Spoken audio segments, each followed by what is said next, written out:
Well, it's my first day here on Sawbill Lake. I got to this campsite about 3 o'clock in the afternoon. Saw a fox and a few deer on the way up. I'm a little sore from paddling, but not too bad. Tomorrow's going to be a tough day. Here's the campsite. There's my tent. Here's the fire grate over here.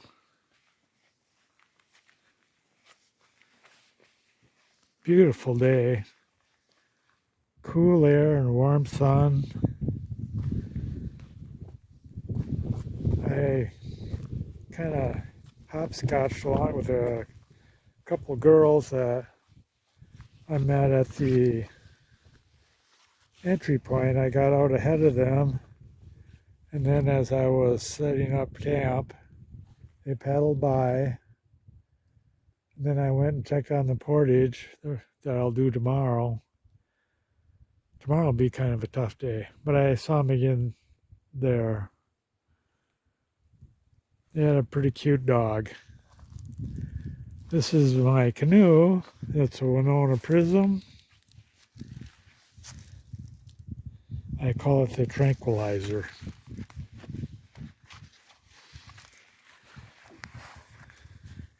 Put the seat in here. Kind of slides back and forth. Change my center of gravity. It's not too bad of a campsite. It was the last one before the Portage, so I was lucky to get it in a way. There were 3 or 4 better campsites on the way in that were taken. I was worried that I might have to go all the way to Cherokee today.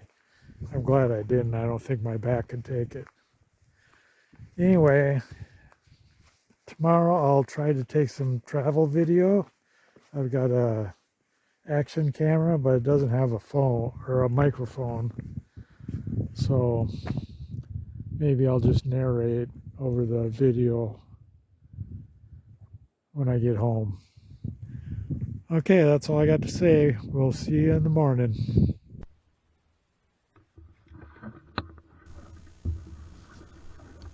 Well, it's the next day.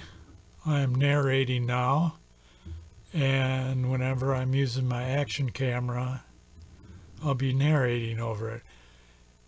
I was wrong about it not having a microphone. When I tested it out at home, I played it back on the camera and got virtually no sound out of it at all.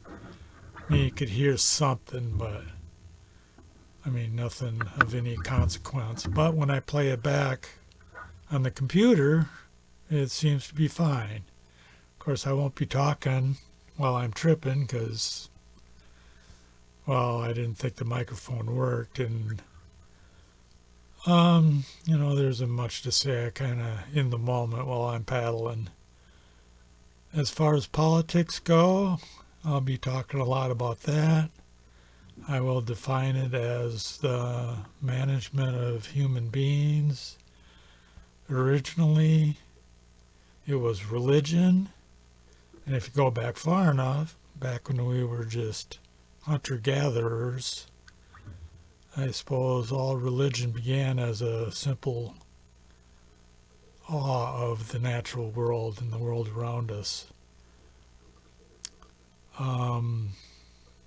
Then when we started planting seeds in the ground, we started to step away from the checks and balances of the natural world, and we needed to manage ourselves. And I suppose the story of original sin is that when we took that bite out of the apple from the tree of knowledge, we had an obligation to manage ourselves in a responsible way. The fact that we don't do that is the original sin.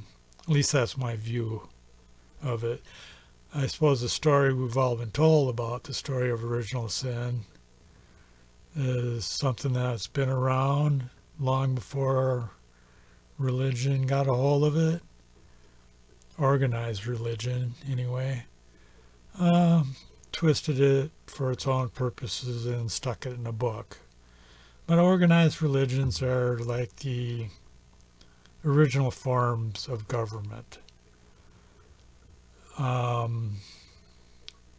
What else do I have to say about that? An interesting thing about the pyramids, we were all taught by history that they were all built by slaves. And there's a theory I came across once that it was really just a management of human beings. When agriculture got big, we all became slaves, I suppose, to the system we have, which is a good deal. I wouldn't want to go back to being a hunter-gatherer and kind of like my life the way it is right now. But we are slaves to the system we created to one degree or another. Not like, 100% of slavery was under the Confederacy. But, we're all slaves to the system. And by rights, the system is enslaved to all of us if we manage ourselves right. Which, of course, the rich don't want to do. And they think they are deserving of their wealth, which, of course, they're really not. I mean, there is supply and demand, and to one degree, there's going to be differences of wealth as jobs that are not desired should get paid more, and jobs that need more preparation through education or experience should get paid more. But I mean, these filthy rich people who think they're deserving of their wealth just by being the son or daughter of somebody who's done well, it's a little ridiculous. It's their own justification, thinking that they are superior bloodlines. That's my view of it anyhow. I should note that this trip that you're seeing was started on May 8th, 2025, a couple days before the fishing opener. My action camera is a cheap one. It doesn't have the horizontal leveling that the GoPro does, or at least I think it does. So you'll see some crooked video, and when I use my phone, you might see my finger up in the upper left hand corner. Right now there's a date stamp on it, which isn't correct because I don't know what I'm doing, or I didn't at the time of filming this. I didn't set the date, and when the battery goes dead, then it's recessed to January 1st, 2024, I think it is. So you have to reset the date after installing a fresh battery or recharging the one that's in it. And when the battery dies, of course, video stops abruptly. And when the SD card gets full, it'll stop abruptly. So those are some issues there. Right now, this video is over 5.5 hours long altogether. And I don't think it's going to end up that long. I don't think I can narrate that much. I think I'm going to cut off my narration for now and pick it up again later. Getting back to the pyramids thing. When we progressed from subsistence farming to agriculture, like any species, our population exploded. And the theory with the pyramids is that it was just a response for that explosion of people, giving them something to do. So that's what I wanted to get back to. Uh, I don't know if I mentioned that this trip started on May 8th, a couple days before the fishing opener. And I was out for 10 days. I had enough food for 15, but like all my trips, I get out earlier than expected. Well, I kind of know that I will. I just leave the extra days for recovering from any injuries I might sustain. I'm 65 years old, or nearly so, will be in a couple months. Right now, I'm going through the applying for Medicare thing. Um,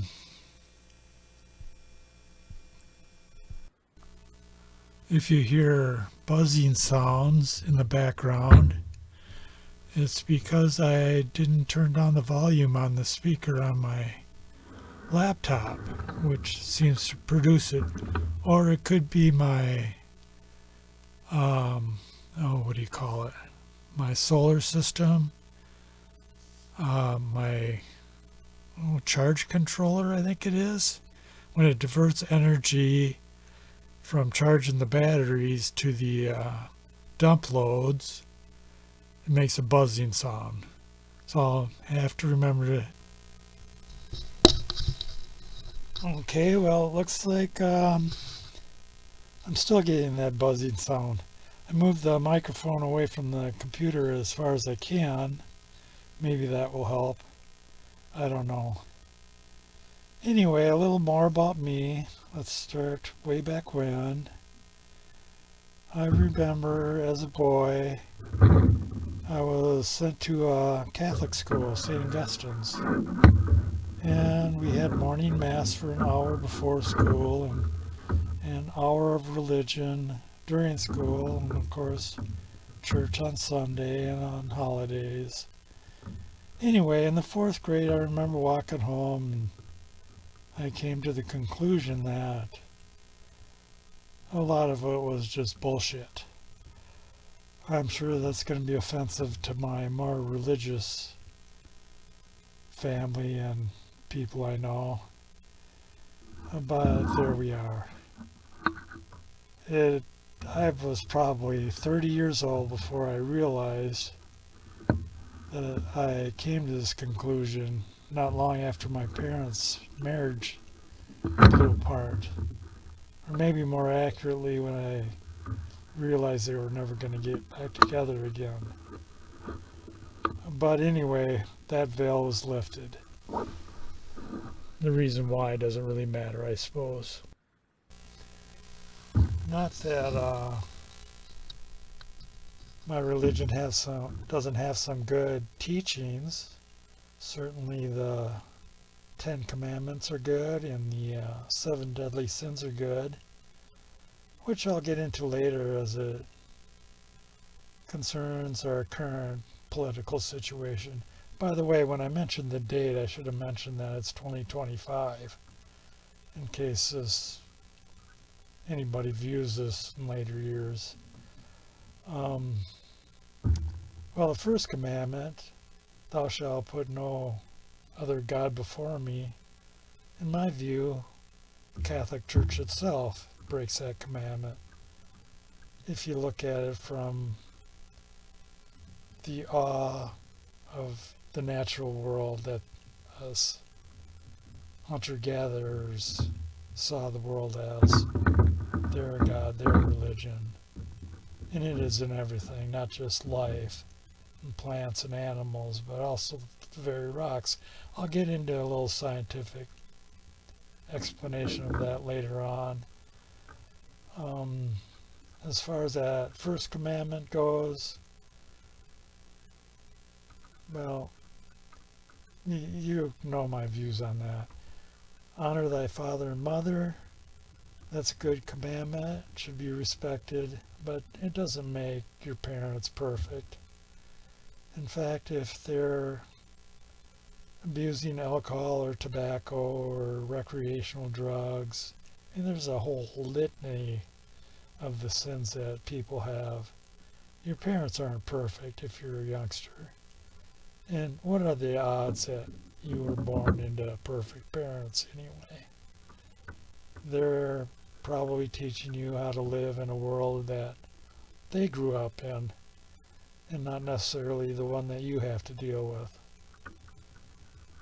And as far as that goes, I would also include Mother Nature and Father Time. We owe a lot to Mother Nature because that's what we evolved from, lower to higher levels of life. I remember Albert Einstein was quoted as saying that the most incomprehensible thing about the universe is that we can comprehend it. I remember hearing that there's like a trillion billion chemical reactions going on in your body every second. I've heard a billion, 30,000 billion, whatever it is just a massive number. And how we got from basically nothing, 4 billion years ago to that, it's kind of amazing. And there's also a professor out of the University of California, Berkeley. What was his name now? Alex Filipenko, who said that there's more complexity in a single eukaryotic cell than there is in his entire field of astrophysics. And I think there's some like 1 or 2 trillion of those types of cells in a human body, and that gives you some perspective. It makes you wonder if there isn't somebody controlling the evolution of life.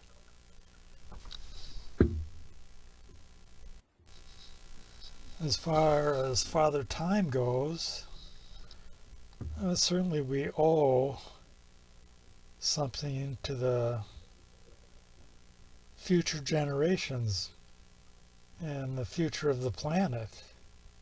I see people just plowing through the fossil fuels like it's going to last forever, joyriding, going nowhere, accomplishing nothing but having fun. The odd thing about fun is that most often it's at the expense of someone else or something else. I don't know, if fun just seems to be something that has to be degrading to others. And not just people, but the environment. We need to preserve the planet. I mean, if nothing else, to hold a population of human beings sustainably. I mean, the way we're going, our overpopulation is going to degrade the planet to a point where overall, over the long term, we're just going to have fewer lives. Well, let's see, what other commandment can I talk about? Thou shalt not kill. Well, I would certainly include most wildlife. I don't feel the same about all. Maybe I'm a little hypocritical. I will take a fish now and then and eat it. I will have bacon bits with my macaroni and cheese. I'll eat a chicken salad sandwich from the gas station. And I haven't always been, mostly vegetarian. I used to love steak, and I almost never eat meat anymore. I'm not much for guns. I went through that phase when I was in my late teens, early 20s. Didn't last long. Don't really care for them. I've had experiences with animals, especially fox.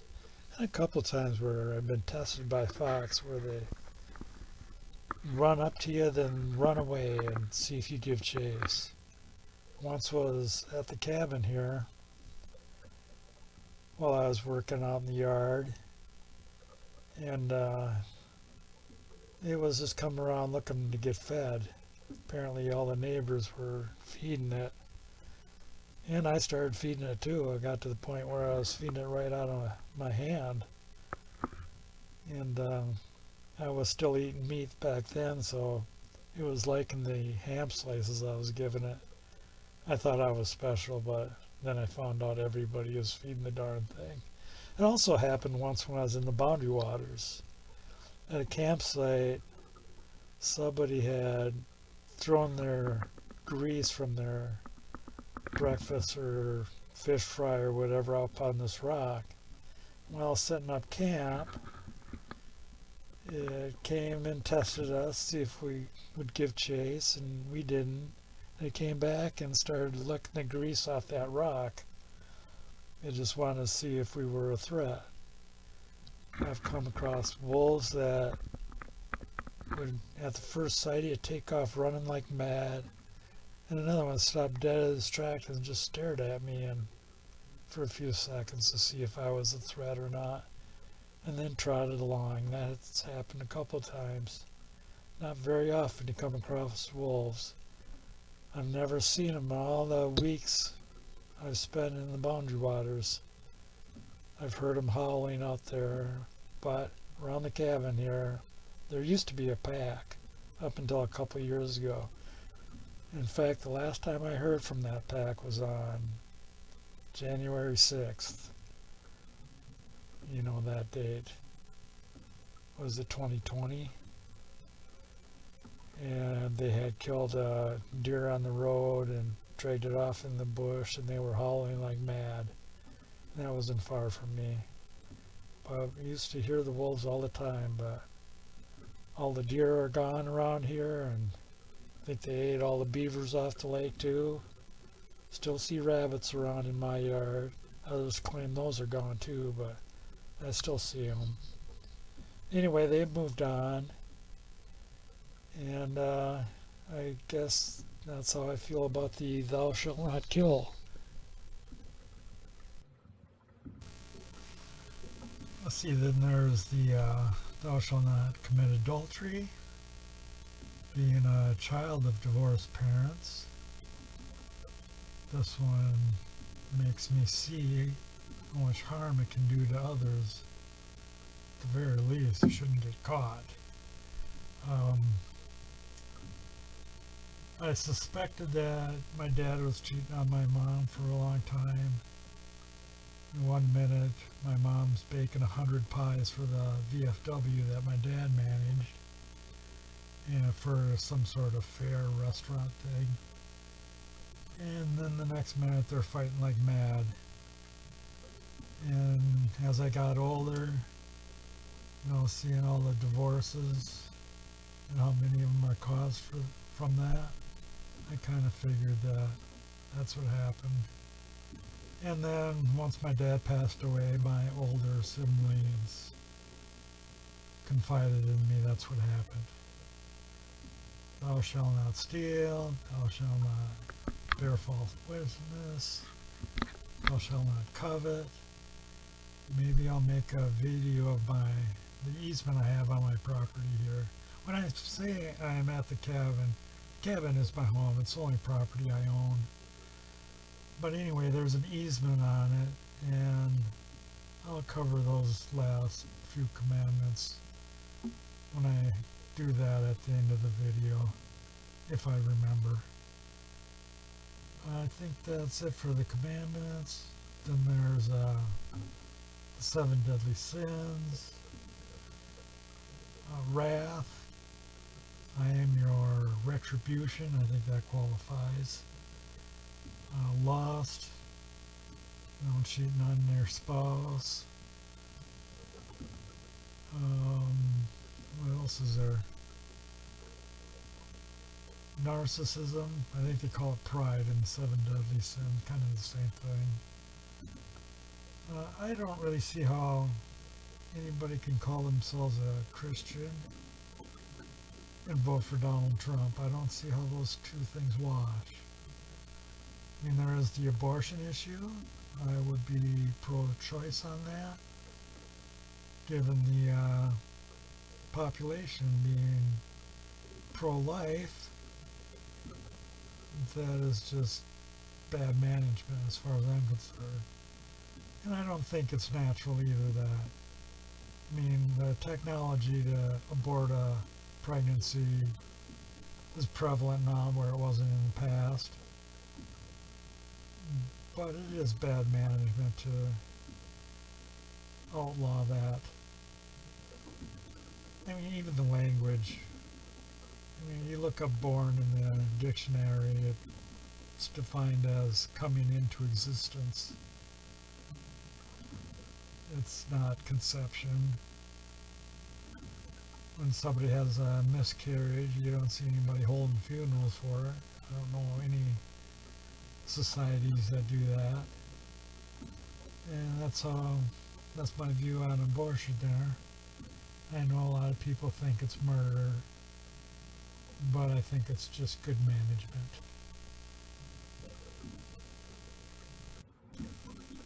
See, another one would be greed. That may have served the hunter-gatherer well as an individual, but it's something that needs to be suppressed as a society, as civilized people do. But it's not. I mean, that Gordon Gekko thing where greed is good is nonsense. It's all around us. I mean, you see it everywhere. Now that I'm old, I try to hide from it as best I can. I mean, the thing down at the easement, that's just greed. I'll get into that later. And here again, Donald Trump is full of greed. And everybody that votes for him thinks he's wants to be president to help America, but I don't know. He's just full of greed. He's not even a good money manager from what I understand. He's declared bankruptcy a half a dozen times. There's Deutsche Bank. The loan officers refused to give him a loan because he's such a bad risk. And he got overridden by the executives of the bank. Deutsche Bank, which has been fined a couple times heavily for money laundering, I think it was. And they are also awash in Russian money, which kind of explains why he had such a affinity for Putin. I believe he got all his money back through money laundering, through Trump Tower, and his name came out 3,000 or 4,000 times in the Panama Papers, which is nothing but money laundering and tax evasion. Why he wasn't tried and convicted for that, I don't know. And certainly if he didn't become president, there's all kinds of things. I mean, he got convicted for 34 counts for fraud in his businesses,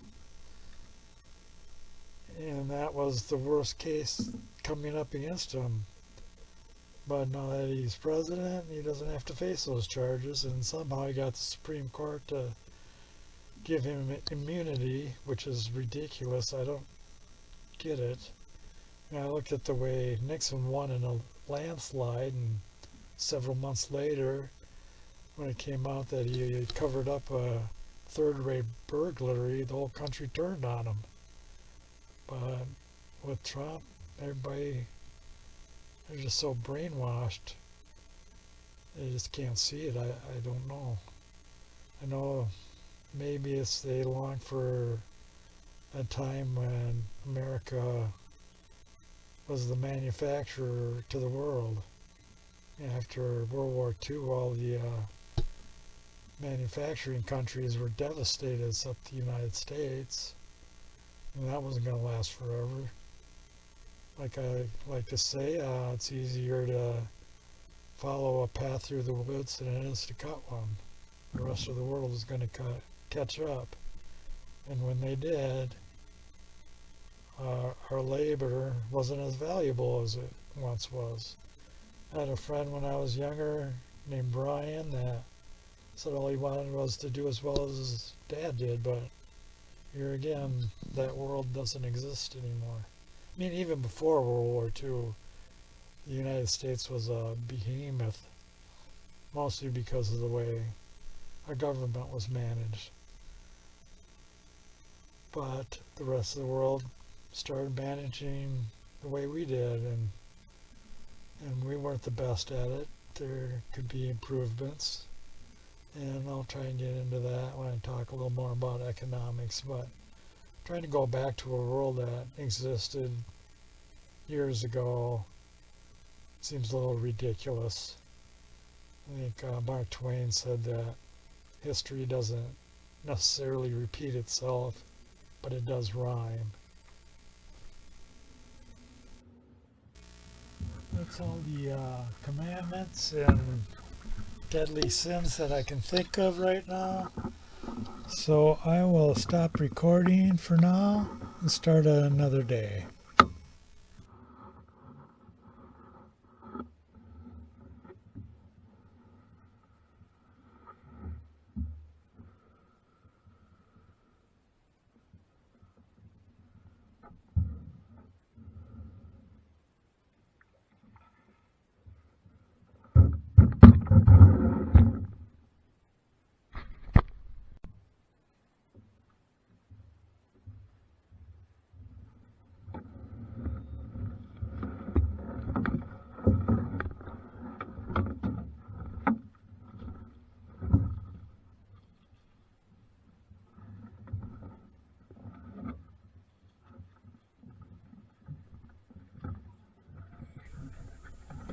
Okay, this is me even later. Turns out this file is too large to upload to my phone, and my phone is the only way I can upload to YouTube.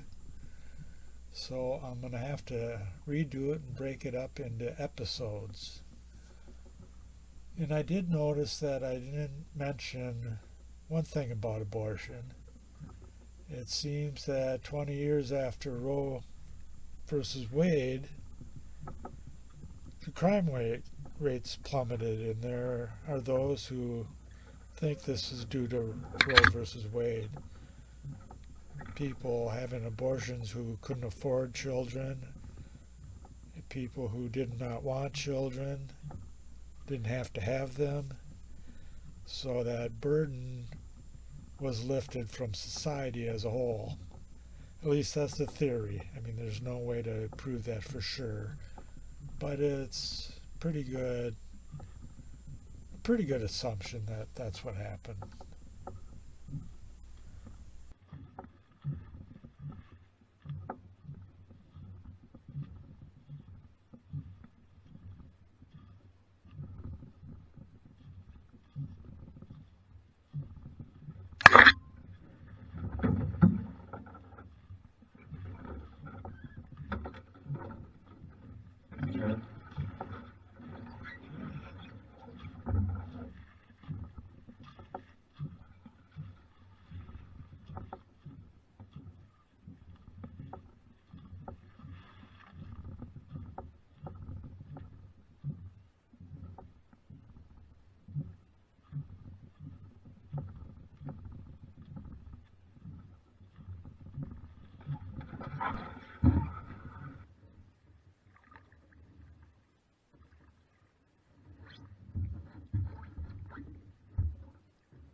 Well, here I am pulling up to a beaver dam, and I sped across that lake. I figured out how to speed up the video so you don't have to go through that.